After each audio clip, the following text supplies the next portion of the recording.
Hey girl, it's your girl Juliet and welcome back to my channel. So if you're new to my channel, please don't forget to hit the subscribe button and the bell button beside for you to be notified whenever I upload new videos. So for today's video, magta-try tayo ng bagong makeup sponge cleaner. So as you've seen from the title, itatry natin itong washing machine na makeup sponge cleaner. Curious din ba kayo? Ako, curious ako kung ano ang magiging performance nito. If you wanna know kung ano magiging performance nito, please keep watching.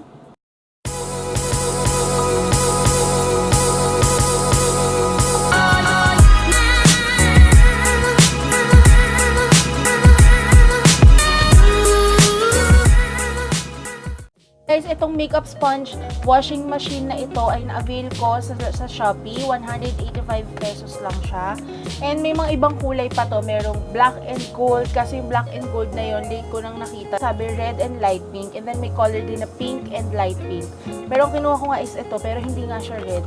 But anyway, that's fine. So, para lang siya talagang laruan, binuksan ko na to. Binuksan ko na to para makita ko lang siya. Ang cute-cute niya kasi. So, ayan siya. And then, meron talaga siyang ganyan na pang washing machine talaga. And then, yung spinner niya. Also, meron siyang drainage dito na pwedeng-pwede mo itong i-drain. Gusto mong bawasan yung tubig, ganyan. And then, this one is battery operated. Nilagyan ko na rin siya ng battery. AAA yung battery niya. So, sir niya. Gumagana, Beshi. Shower gel. Oops. Water. Ayan.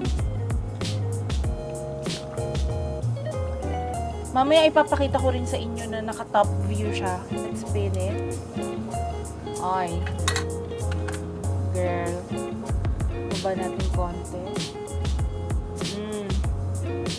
See? It's really spinning. Washing machine talaga. Ang cute! Pero sana nakaka-clean talaga siya. So, this one is the Real Technique sponge. Tignan natin kung magsispin siya. Ay! Ay, napuno! Yes, still spinning, pero napuno. Hala! Nag-stop working. Agka! Bakit ganun? Still spinning. Wait lang. Oh, I know. Parang hindi niya kaya yung gantong malaki.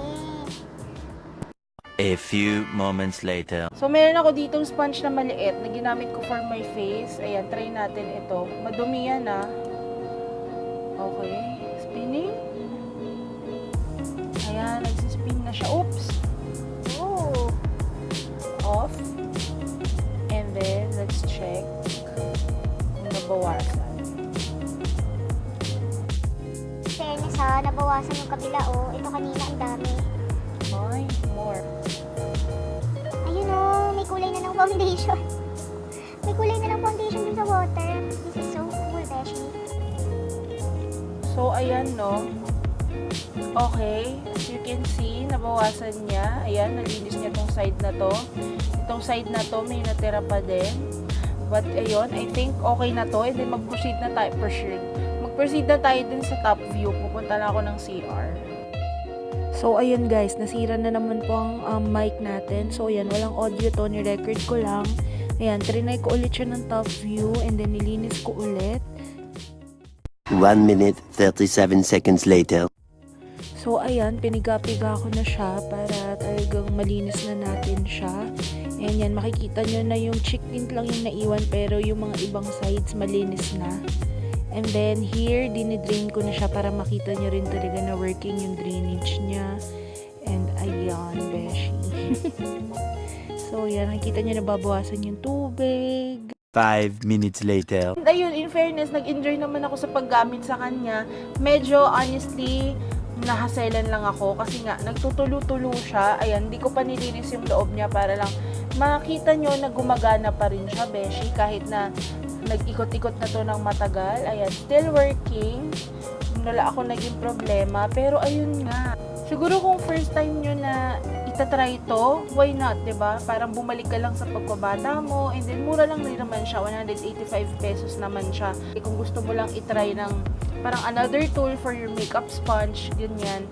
go for it guys, kayong bahala. Pero sobrang nakaka-enjoy naman siya kasi nga para kang bumalik sa pagkabata and nakakalinis naman talaga siya ng makeup sponge.